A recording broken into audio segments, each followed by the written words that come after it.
Jake Miller wiped the grease from his hands and looked at the broken air filter he had just fixed. Working as a maintenance engineer on the spaceship New Horizon was not exciting, but someone had to keep the ship running.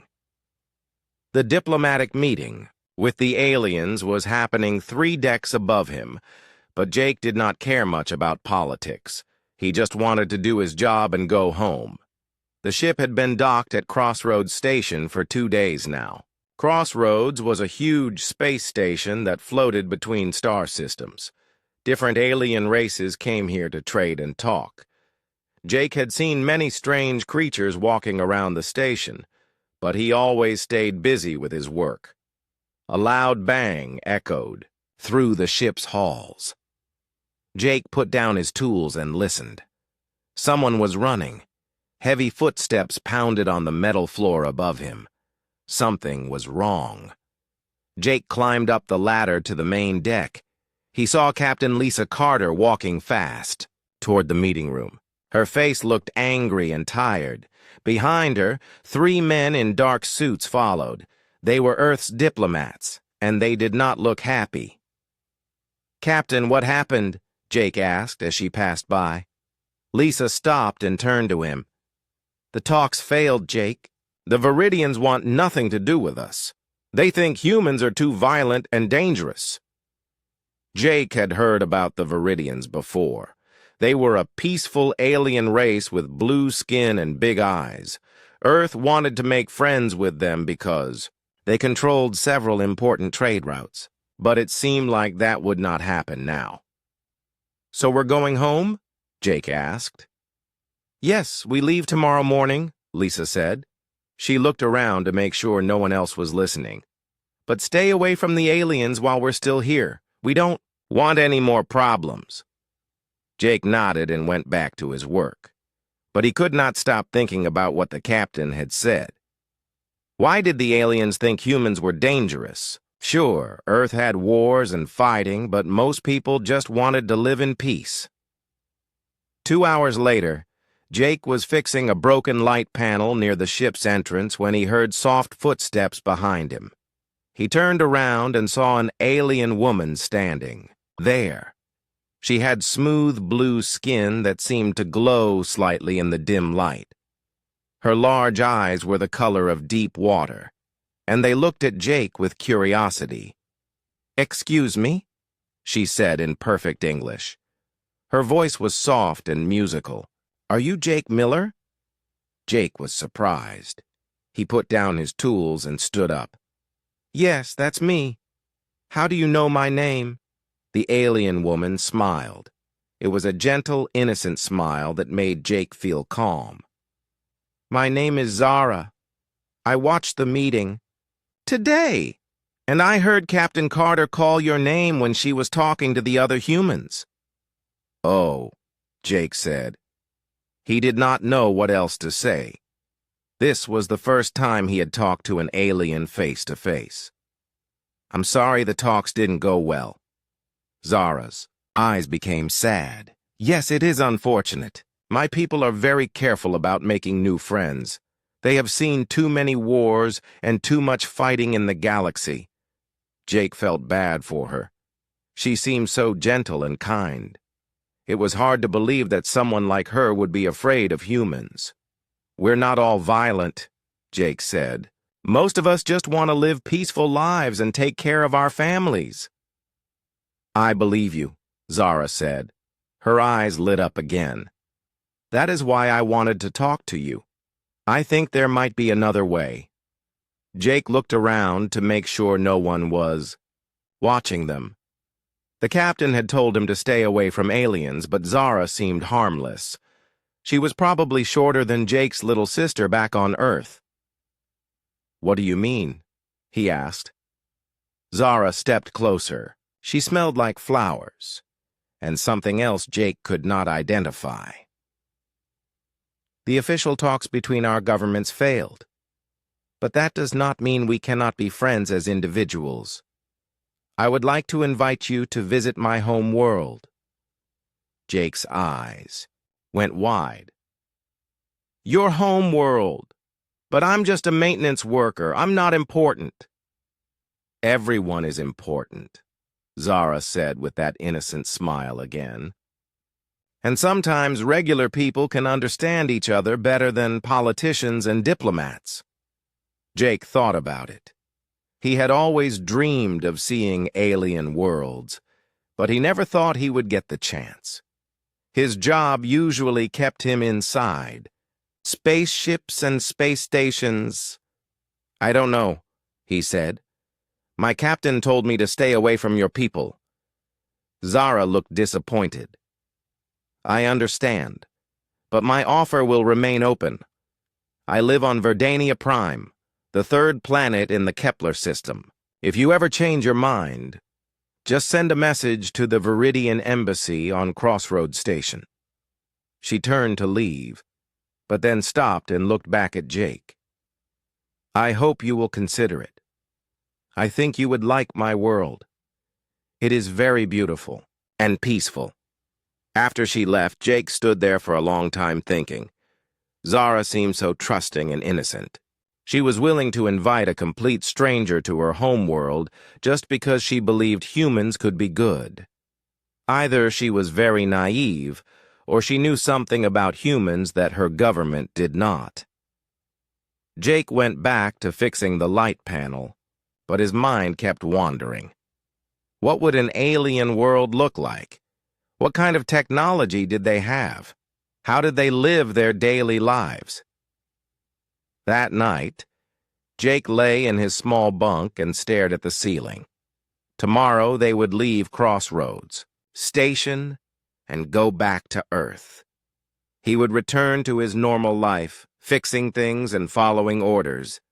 But now he knew that somewhere out there, an alien woman named Zara was willing to trust him. The more he thought about it, the more curious he became. What harm could there be in visiting a peaceful alien world? Zara seemed kind and gentle. Her people were known for avoiding violence. If anything went wrong, he could always come back. By morning, Jake had made his decision. He found Captain Carter in the ship's dining room, drinking coffee and reading reports. Captain, I want to use my vacation time, he said. Lisa looked up at him with tired eyes. Vacation time? Jake, we're going straight back to Earth. There's no time for vacation. I want to stay here for a while. Maybe visit one of the nearby systems. The captain studied his face carefully. This wouldn't have anything to do with that alien woman who was asking about you yesterday, would it? Jake felt his face turn red. Maybe. She invited me to visit her world. Lisa put down her coffee and sighed. Jake, that's a bad idea. We don't know anything about these aliens except that they don't trust humans. But she trusts me, Jake said. Maybe I can help build a bridge between our peoples. Or maybe you'll get yourself killed, Lisa said. But she looked thoughtful. Although, if there was a chance to improve relations with the Viridians, Earth Command would be interested. She was quiet for a long moment. Then she nodded. All right. Jake, you can take your vacation time, but you wear a tracking device and you check in with me every day. And if anything goes wrong, you come back immediately. Jake smiled. Thank you, Captain. An hour later, Jake watched the New Horizon leave Crossroads Station. He felt nervous and excited at the same time. In a few hours, he would send a message to Zara and accept her invitation. He was about to visit an alien world for the first time in his life. As the Earth ship disappeared into the stars, Jake wondered if he was making a mistake. Zara seemed so innocent and trusting, maybe too trusting. What kind of person invited a stranger from another species to their home world? But it was too late to change his mind now. Jake Miller was about to discover just how naive he had been to think that Zara was naive. The small transport ship came out of hyperspace with a gentle shudder. Jake pressed his face against the window and got his first look at Verdania Prime. His mouth fell open in amazement. The planet was the most beautiful thing he had ever seen. Swirling clouds of silver and gold danced around a world that seemed to glow with its own light. 3 small moons hung in the sky like pearls. Even from space, Jake could see that something was different about this world. First time seeing Verdania. Prime? Asked the pilot, a friendly alien with gray skin and 4 arms. Yes, Jake said, still staring out the window. It's incredible, the pilot laughed. Wait until you see the surface. The Viridians know how to make a world beautiful. As they got closer, Jake began to see impossible things. Cities that floated in the air without any visible support. Bridges made of light that connected floating islands. Gardens that seemed to stretch for hundreds of miles, filled with plants and colors Jake had never seen before. How do they make their cities float? Jake asked. Crystal technology, the pilot said. The Viridians grow special crystals that can control gravity. Very advanced stuff. They've been doing it for thousands of years. Jake felt foolish. He had expected to find a simple, primitive world. Back on Crossroads Station, the Viridian diplomats had seemed so basic in their technology. They wore simple clothes and used old-fashioned communication devices. But looking at this planet, Jake realized that the Viridians were far more advanced than Earth. The transport ship landed at a spaceport that looked like a giant flower made of crystal and metal. As Jake walked down the ramp with his small bag, he saw Zara waiting for him. She was wearing a flowing dress that seemed to change colors as she moved. Her blue skin glowed softly in the planet's strange, warm light. "Jake," she called out, running toward him with the excitement of a child. "You came! I was so happy when I got your message." She hugged him, and Jake was surprised by how warm she felt. Her skin was not cold like he had expected, but pleasantly warm like a summer day. "This place is amazing," Jake said, looking around at the spaceport. The walls were covered with growing plants that pulsed with gentle light. The air smelled like flowers and rain. "Oh, this is nothing," Zara said with a laugh. "Wait until you see the rest of my world. Come, I have so much to show you." She led him to a vehicle that looked like it was made from a single piece of carved wood. But when they got inside, Jake saw that it was filled with advanced technology. The seats adjusted themselves to fit his body perfectly. The windows showed him information about everything they passed. "How does this work?" Jake asked, touching the smooth controls. "Living wood technology," Zara explained as they lifted off the ground and began flying through the air. "We grow our vehicles instead of building them. They last much longer and work better with nature." As they flew over the city, Jake saw more wonders, buildings that seemed to be made from giant flowers, streets that were actually rivers of clear, flowing water, people walking on paths of light that hung in the air. "Your technology is incredible," Jake said. "Why did your diplomats seem so simple when they came to Crossroads Station?" Zara tilted her head like a confused child. "Simple? I don't understand. We believe in keeping things natural and easy to understand. Why make something complicated when it can be simple?" Jake thought about Earth's technology. Everything humans built was complex and often broke down. They needed constant repairs and updates. But the Viridian technology seemed to work perfectly without any effort. "How long have your people had this technology?" he asked. "Oh, I don't know exactly," Zara said with an innocent shrug. "We've always had it, I think.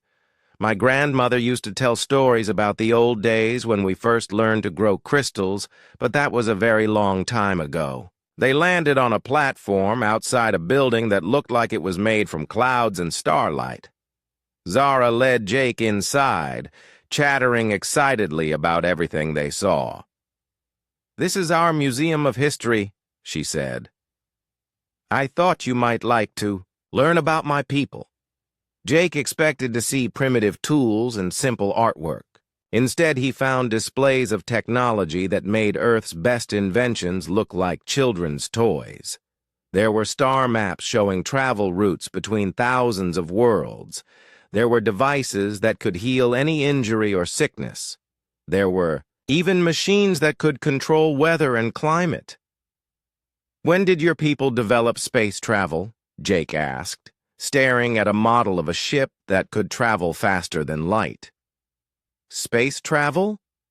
Zara looked confused again. "We've always been able to travel between stars. Even my great-great-grandmother's stories talk about visiting other worlds." Jake began to feel uncomfortable.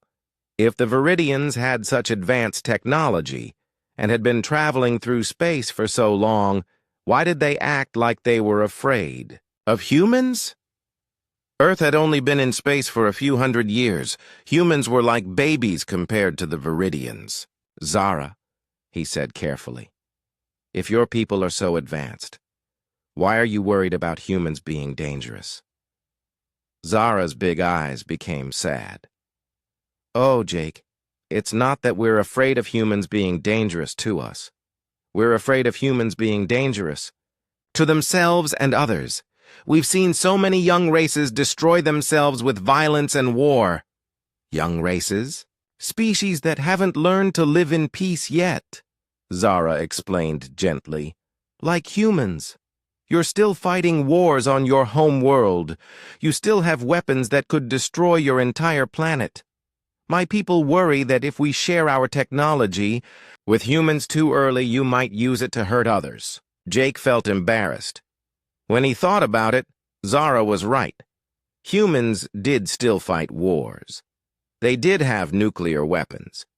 If humans got technology like the Viridians had, some people would probably try to use it as a weapon. But not all humans are violent, Jake said. "I know," Zara said, touching his arm gently. "That's why I invited you here. I wanted to meet a human who represents the good side of your people." They spent the rest of the day touring the city. Zara showed Jake schools where children learned by playing games that were more advanced than Earth's best computers. She showed him hospitals where doctors could cure any disease with crystals that sang healing songs. She showed him farms where food grew in perfect harmony with nature. Everywhere they went, Viridians stopped to stare at Jake, but they didn't look afraid or suspicious. They looked curious and excited, like children seeing something new. Many of them asked Zara questions about Jake in their musical language. "What are they asking about?" Jake wondered. "They want to know about human culture," Zara translated. "They're very curious about your music and art and stories. We don't get many visitors from other worlds." That evening, Zara took Jake to her favorite restaurant. It was built inside a living tree that was so big, Jake could not see the top of it.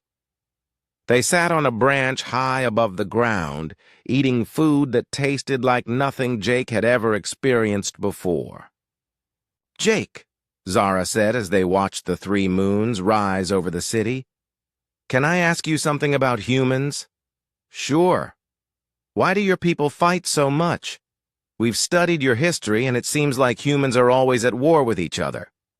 Jake thought about how to explain it. "I guess we fight because we're afraid. Afraid that others will take what we have. Afraid that they'll hurt the people we love. Afraid that we won't have enough food or land or resources." Zara nodded thoughtfully. "But your planet has enough resources for everyone, doesn't it? We can see that from space." "Well, yes, but they're not distributed equally. Some people have a lot and some people have very little. Why don't the people with a lot share with the people with little? Jake laughed, but not because it was funny. It's complicated, Zara. Humans are complicated. I think humans are wonderful, Zara said with that innocent smile. Complicated, but wonderful. You have such strong feelings about everything, such passion for life. As they flew back to Zara's home that night, Jake looked down at the peaceful city below. There were no police, no soldiers, no weapons that he could see. Everyone seemed happy and content.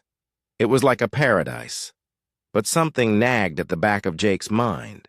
If the Viridians were so advanced and peaceful, why had they never tried to help other races before?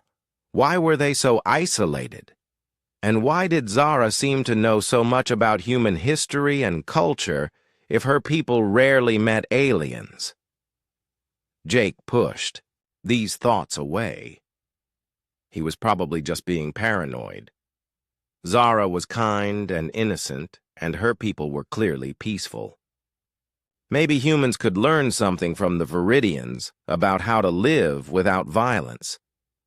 As they landed at Zara's house, which looked like it was carved from a single enormous crystal, Jake decided to enjoy his visit and stop being suspicious. What was the worst that could happen on a world full of gentle, innocent people who grew their technology from flowers and crystals? He was about to find out that sometimes the most dangerous predators were the ones that looked the most harmless. Jake woke up in the softest bed he had ever slept in. The room around him was made from crystal walls that let in gentle, colorful light from Verdania's 3 moons. He could hear soft music playing, but he could not see where it was coming from. Even the air in the room felt different, cleaner and fresher than anything on Earth. He got dressed and walked out of his room to find Zara waiting for him with breakfast. She was sitting at a table that seemed to be made from a single piece of living wood. The table was actually growing fruit right out of its surface.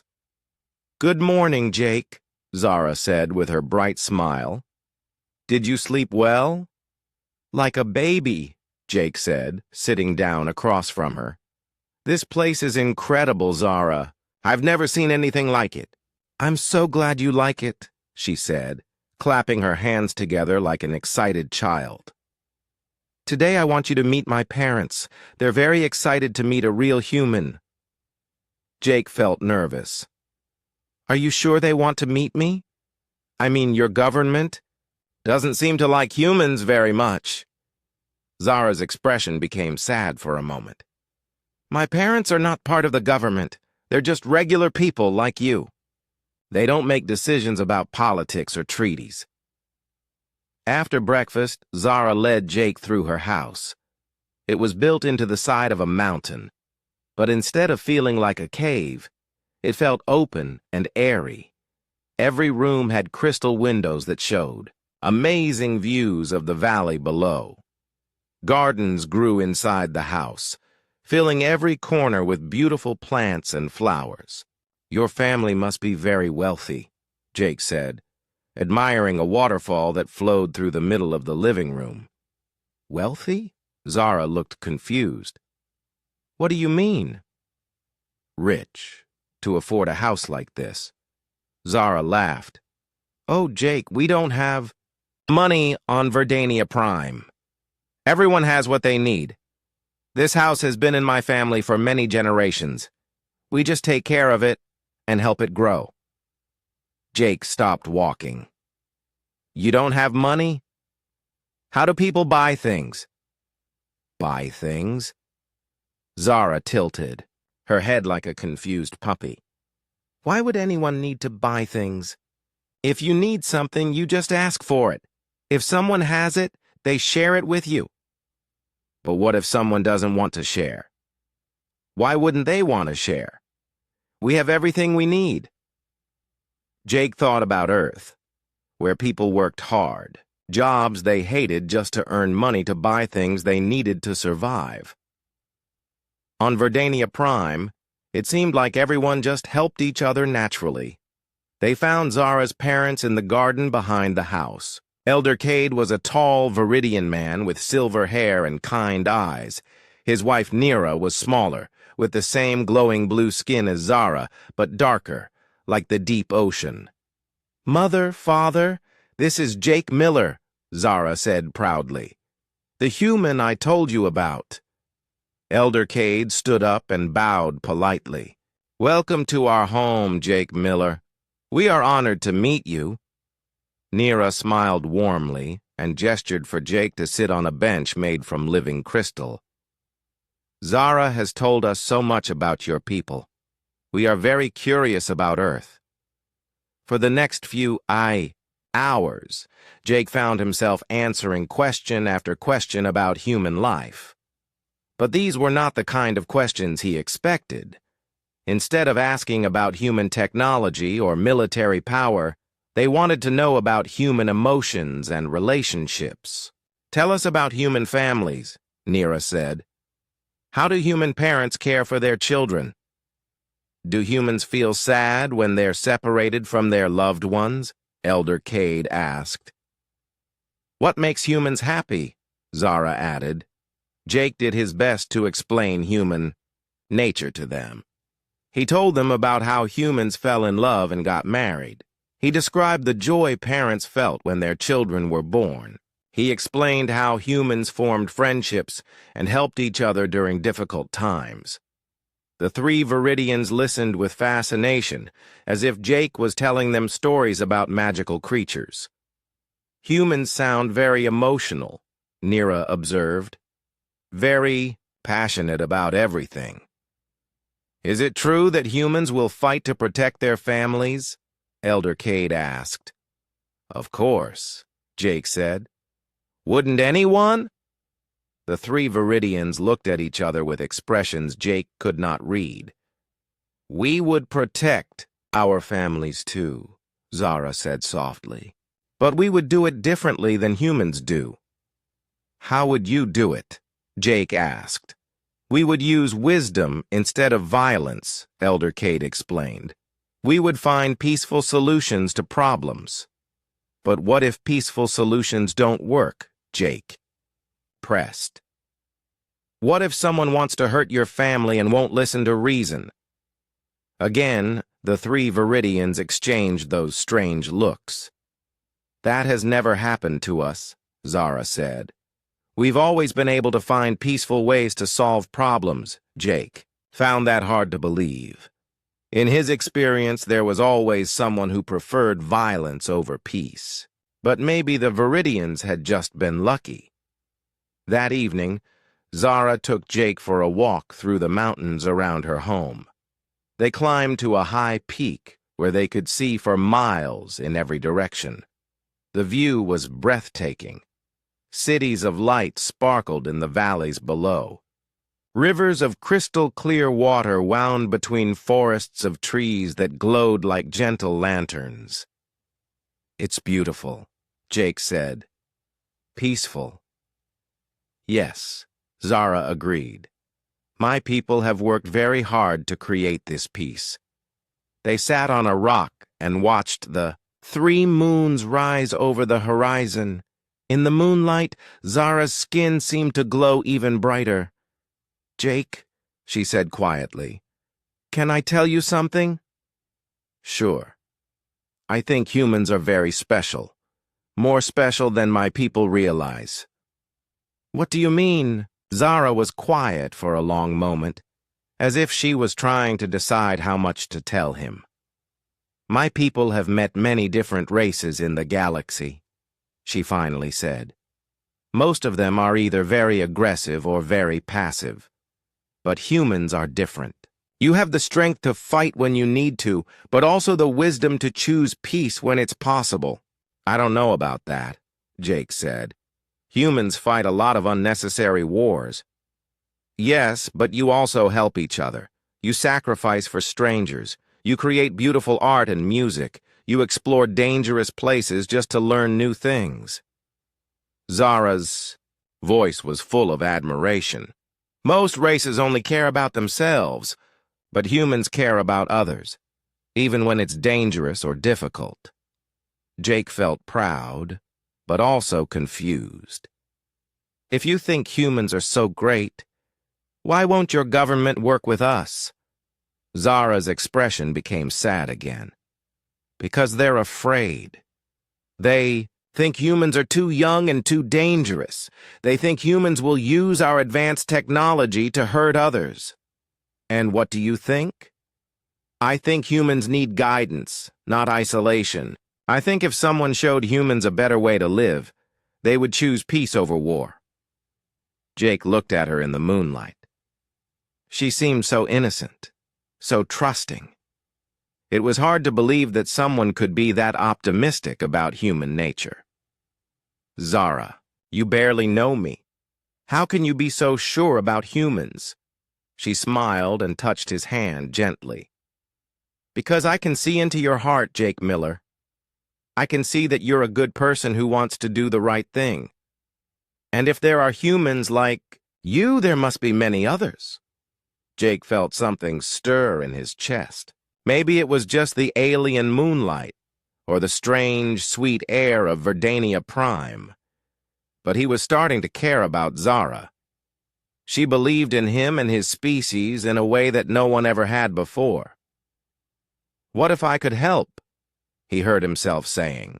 What if I could show your people that humans can be trusted? Zara's eyes lit up with excitement. Do you really mean that? Yes. I want to help build a bridge between our peoples. Oh, Jake, that would be wonderful. Zara hugged him tightly. But it would be very dangerous for you. If you spoke out in favor of humans, some of my people might see you as a threat. I'm not afraid, Jake said, and he meant it. Looking at Zara's hopeful face, he felt like he could take on the whole galaxy. There is something you could do, Zara said slowly. But I hate to ask. What is it? You could share information about human technology and culture with me. I could present it to the right people in my government. I could show them that humans are more advanced and peaceful than they think. Jake hesitated. Captain Carter had told him not to share sensitive information with aliens. But looking at Zara's trusting face, he couldn't see any harm in it. She just wanted to help her people understand humans better. What kind of information? He asked. Anything that shows how humans solve problems peacefully. Your medical technology, your communication systems, your methods of government. Anything that proves humans can be civilized and cooperative. Jake thought about it. Most of the information Zara was asking for was not secret. It was the kind of thing any alien could learn by visiting Earth legally. Okay, he said. I'll help you. Zara's face glowed with joy. Thank you, Jake. You don't know how much this means to me. As they walked back to the house under the light of the 3 moons, Jake felt like he was doing something important. He was helping to build peace between 2 different worlds. He was proving that humans could be trusted and cooperative. But, deep in the back of his mind, a small voice was asking questions he didn't want to hear. Why did the Viridians need his help to understand humans when they clearly had access to detailed information about Earth? Why did Zara's innocent questions always seem to focus on human weaknesses and defensive capabilities? And why did he sometimes catch her parents watching him with expressions that didn't match their friendly words? Jake pushed these doubts away. Zara was kind and innocent. Her people were peaceful and wise. What possible reason could they have to deceive him? He was about to learn that in the galaxy, the most dangerous hunters often looked like harmless prey. Jake spent the next few days sharing everything he knew about human technology with Zara. She listened with wide eyes and innocent curiosity as he explained Earth's communication networks, medical advances, and transportation systems. She asked simple questions that made Jake want to give her even more detailed answers. How do humans defend their homes? She asked one morning as they sat in her family's garden. Well, we have police to protect people from criminals and military forces to protect countries from invasion, Jake explained. What kind of weapons do they use? Jake described various defensive technologies, thinking he was helping Zara understand that humans could be responsible with dangerous tools. She nodded along, occasionally asking for clarification about range, effectiveness, or deployment methods. And these nuclear weapons you mentioned yesterday, Zara said with that innocent tilt of her head. How do human leaders decide when to use them? They don't, really. They're mainly there to prevent wars, not start them, Jake said. It's called deterrence. If everyone knows the cost of starting a war would be too high, nobody starts one. How fascinating, Zara murmured. Such a complex way to maintain peace. Jake felt proud explaining these things to her. On Earth, people often criticized human violence and aggression, but here was someone who seemed to understand that humans were trying their best to create peaceful solutions to difficult problems. On his 5th day on Verdania Prime, Jake decided to explore the garden by himself while Zara helped her mother with some household tasks. The garden was enormous, stretching back into the mountainside through terraces and levels that seemed to go on forever. Jake wandered along paths made of smooth stones that glowed softly under his feet. He passed pools of water so clear they looked like liquid crystal. Strange and beautiful plants grew everywhere, some reaching toward the sky like sculptures, others spreading across the ground like living carpets. As he climbed higher into the garden, the plants became older and more unusual. Some of the trees were so ancient that their trunks were wider than houses. Their bark was covered with intricate patterns that looked almost like writing. Jake was examining one of these patterns when he noticed something odd. Set among the roots of the massive trees were small stone markers. They looked like memorial stones, the kind humans put in cemeteries to remember the dead. Curious, Jake knelt down to look at one of the stones more closely. It was made from the same crystal material as Viridian buildings, but it was old and weathered. Strange symbols were carved into its surface, along with what looked like dates. Jake could not read the Viridian writing, but the numbers were familiar. The date on this stone was over 3,000 years ago. He moved to the next stone. This one was even older, nearly 5,000 years. As Jake explored deeper into this hidden part of the garden, he found more and more memorial stones.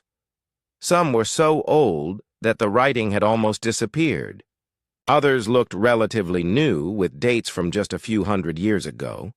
But it was not just the age of the stones that bothered Jake. It was the pattern he was starting to see.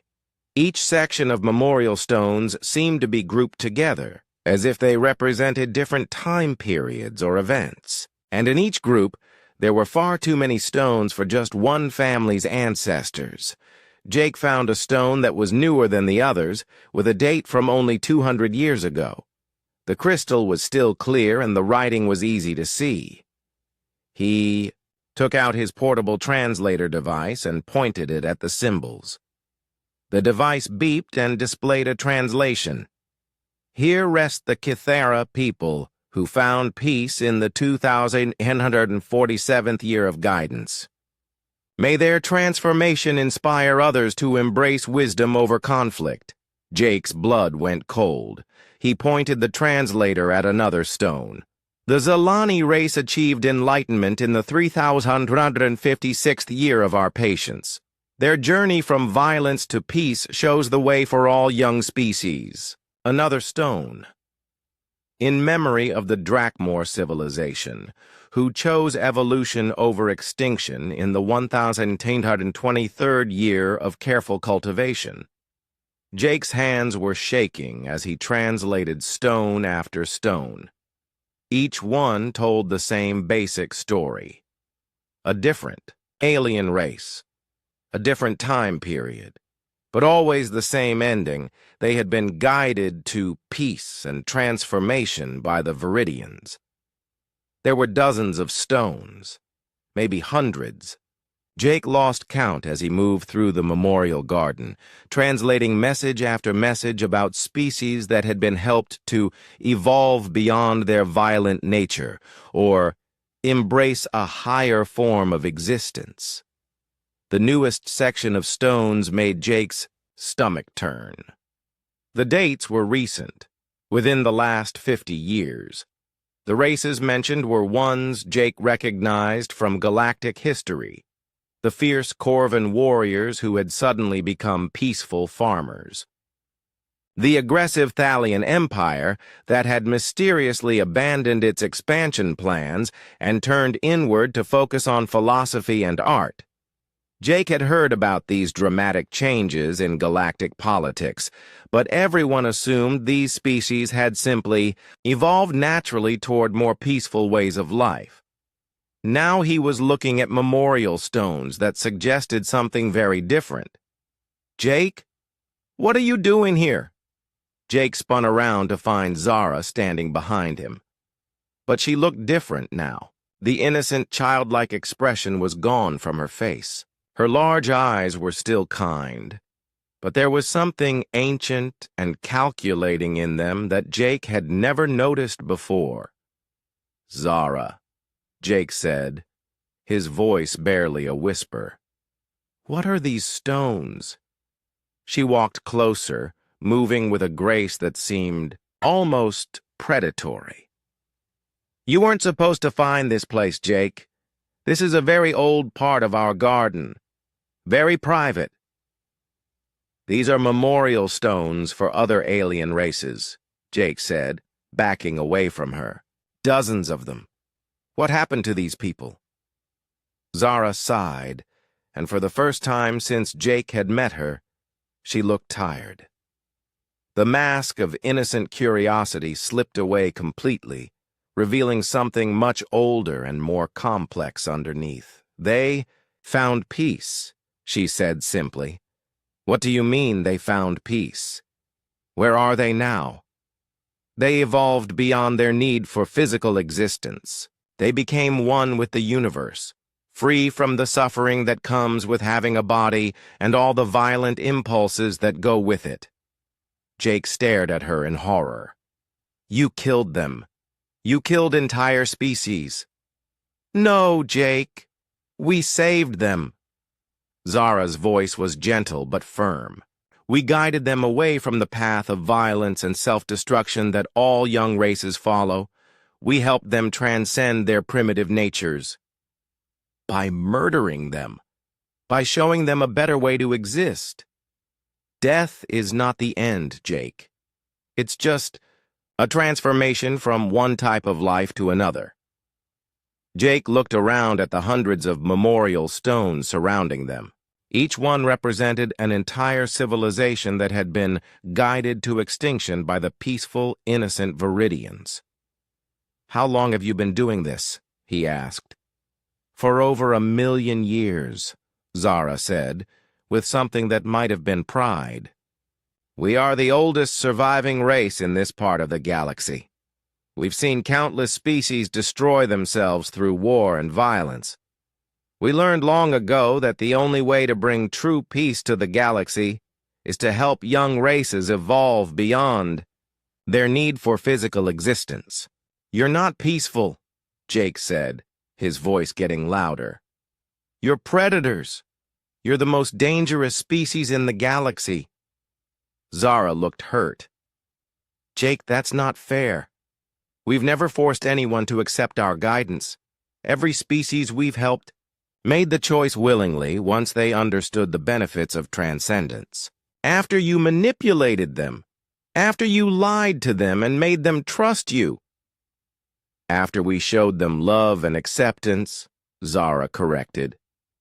After we demonstrated that there was an alternative to endless conflict and suffering, Jake thought about all the information he had shared with Zara over the past few days. All the details about human technology, psychology, and defensive capabilities. He had been helping her plan the destruction of his own species. "You invited me here to learn about humans," he said. "You're planning to do the same thing to Earth." Zara's expression became sad again, but this time Jake could see that the sadness was real. "Only if it becomes necessary, Jake. My people are divided about humanity. Some think humans are too dangerous to be allowed to continue developing. Others, like me, believe humans might be capable of choosing peace without needing to transcend physical existence. And you used me to gather intelligence for whichever group wins the argument." "I used you to understand humanity better," Zara said. "Everything you've told me confirms what I hoped, that humans have the potential for greatness. You have empathy, creativity, and the ability to sacrifice for others. But you also have terrible weapons and a history of using them." Jake felt sick. He had been so completely fooled by Zara's innocent act that he had handed over information that could be used to destroy Earth. "I have to warn my people," he said, starting to move toward the path back to the house. "I can't let you do that, Jake," Zara said softly. Jake stopped.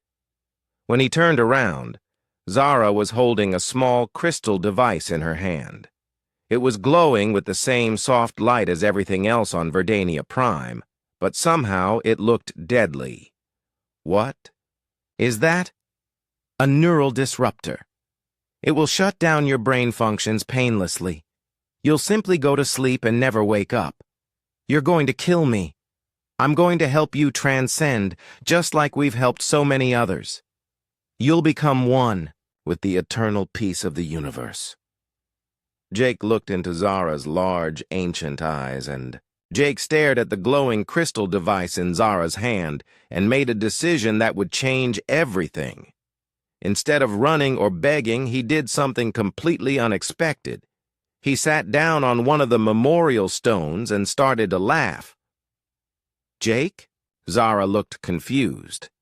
"Are you all right?" "You know what's funny?" Jake said, wiping tears from his eyes. "I came here thinking you were naive. Turns out, you're the one who's been naive about humans." Zara's confident expression faltered slightly. "What do you mean?" "You think you know everything about humans because you've studied us and talked to me for a few days. But you don't understand the most important thing about my species." "And what's that?" Zara asked, though she kept the neural disruptor pointed at him. "We're stubborn," Jake said with a grin. "Incredibly, impossibly stubborn. When someone tells us we can't do something, we do it anyway. When someone says we have to choose between two bad options, we find a third option. And when someone threatens our families and our world, we don't just roll over and accept it." Zara frowned. "Jake, you're talking about human violence again. That's exactly why my people believe humans need guidance." "No, I'm talking about human creativity," Jake said, standing up slowly. "You've eliminated dozens of species because they couldn't think of any solution except fighting you or surrendering to you. But humans? We always find another way." "There is no other way, Jake. Species either evolve beyond violence or they destroy themselves and others. We've seen it happen countless times." "Have you?" Jake asked. "Or have you just made sure it happened by never giving them a real choice?" He gestured at the memorial stones around them. "All these species trusted you, just like I did. They shared their secrets, their weaknesses, their hopes for peace. And then when you decided they were too dangerous, you used that trust to destroy them. We helped them transcend their physical limitations," Zara insisted. but her voice was less certain than before. "You committed genocide and called it enlightenment," Jake said bluntly. "But here's what you don't understand about humans. We don't trust anyone completely, not even ourselves. Captain Carter told me to wear a tracking device and check in every day. Do you really think I've been here for almost a week without Earth? Knowing exactly where I am and what's happening to me?" Zara's eyes widened. "You're bluffing." "Am I?" Jake pulled up his sleeve and showed her a small device attached to his wrist. It was blinking steadily with a soft red light. "Biometric monitor. If my heart stops, if my brain activity changes, dramatically if this device is removed by force, it sends an automatic distress signal to Earth Command." "That's impossible. We would have detected any Earth technology." "Would you?" "It's designed to look like a simple medical device for monitoring. Blood pressure. Very primitive compared to your crystal technology. I bet you never even scanned for something so basic." Jake could see doubt creeping into Zara's expression. He pressed his advantage. Right now, there are probably 3 human warships moving toward this system, not to attack, but to investigate why their maintenance engineers' vital signs show extreme stress. When they arrive and find me dead in a garden full of memorials to extinct species, what do you think they're going to conclude about your peaceful intentions? Zara lowered the neural disruptor slightly. "You're lying. Humans wouldn't risk starting a war over one person. Wouldn't we?" Jake smiled grimly. "You said it yourself. Humans are emotional and passionate. We do stupid, dangerous things to protect the people we care about, even people we barely know. But if human ships come here, my people will have to defend themselves. There will be violence." "Exactly. All your careful planning to avoid conflict will result in the very war you were trying to prevent. Unless..." "Unless what?" Jake took a step closer to her. "Unless we find that third option I was talking about. The one your people never offered to any of the species in this garden." Zara stared at him for a long moment. Then she slowly put the neural disruptor away. "What are you proposing?" "A real partnership. Not guidance, not manipulation, not transcendence. An actual alliance between equals. Humans and Viridians are not equals, Jake. We're millions of years more advanced than you. In technology, sure. But what about everything else? When was the last time your people created something new? When did you last explore an unknown world or solve a problem you'd never faced before?" Zara looked confused. "We don't need to do those things. We've already achieved perfection in most areas." "And that's exactly why you need humans," Jake said excitedly. "You've become so focused on peace and stability that you've stopped growing. You've stopped learning. Every species you've guided to transcendence was a chance for you to discover something new, and instead you destroyed them. We saved them from suffering." "Did you? Or did you save yourselves from having to deal with anything unpredictable?" Zara was quiet for a long time, looking at the memorial stones around them. "What exactly are you suggesting, Jake?" "Let humans stay human. Don't try to guide us or change us or help us transcend. Just work with us. Let us be your partners instead of your patients. But humans are violent. You'll eventually develop weapons that could threaten us. Maybe. Or maybe we'll develop solutions to problems you never imagined. Maybe we'll discover new worlds or new forms of art or new ways of thinking that will help both our species grow. And if you don't? If humans become as dangerous as we fear?" Jake shrugged.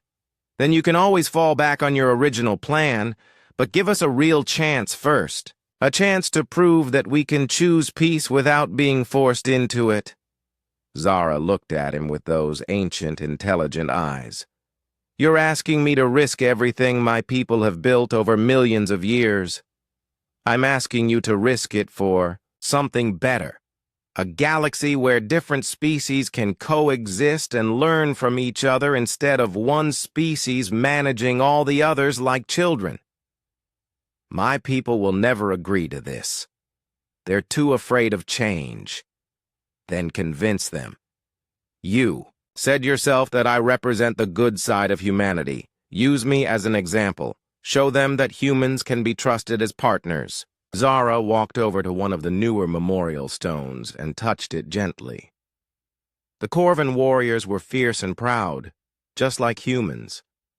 We thought they would never accept guidance peacefully. What happened to them? We infiltrated their society, gradually. We introduced concepts of peace and philosophy through their art and literature. We created economic incentives for cooperation and disincentives for conflict. Over 3 generations, we transformed their entire culture. And then they voluntarily chose to transcend physical existence. They saw it as the ultimate expression of the peaceful philosophy we had taught them. Jake felt sick. You brainwashed them into committing mass suicide. We showed them a path beyond suffering, Zara corrected, but her voice lacked conviction. Zara, listen to yourself. You're describing the systematic destruction of everything that made the Corvans who they were. Their pride, their strength, their unique perspective on the universe. You didn't save them. You erased them. Zara turned away from the memorial stone. What would you have us do?